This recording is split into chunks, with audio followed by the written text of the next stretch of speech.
Welcome back to another edition of Coffee Time with TD. Move over, Rover, and let TD take over. Be good or be good at it. God is great always in always. We've got a wee bit of a breaking news edition of Coffee Time with TD, and those are always very exciting.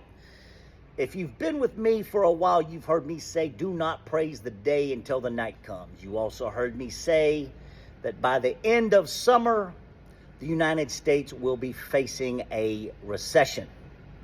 I stand by both of those statements.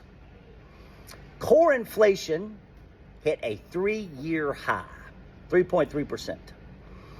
And for those of you, and I'm really speaking to MAGA, because I one thing's for sure, two things are for certain, I am sure that they are confused and do not understand what core inflation is. Core inflation, the two most important things are food and energy. And I will go out on a limb and say that even MAGA Nation, right, the flock followers, believers, acolytes, wanted lower grocery costs. Everybody wanted lower grocery costs across the board. Everyone. And the tariffs now, the reality is slowly setting in, right?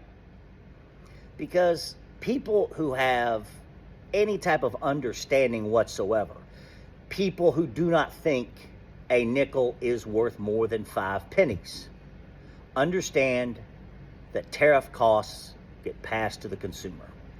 And you've got all the donkeys out there on Fox News, Howard Lutnick, etc., celebrating all of this money from the tariff revenue that is flowing into the United States.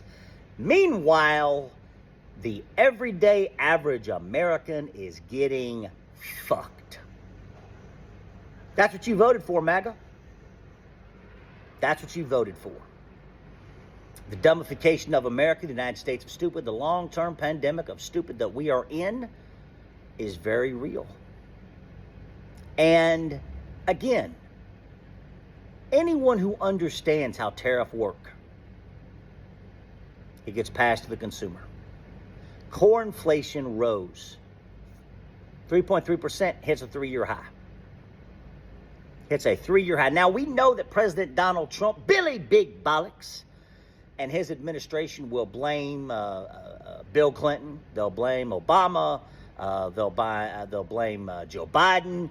Shit, they might even go back and blame Jimmy Carter. They might blame Abraham Lincoln. They might blame George Washington.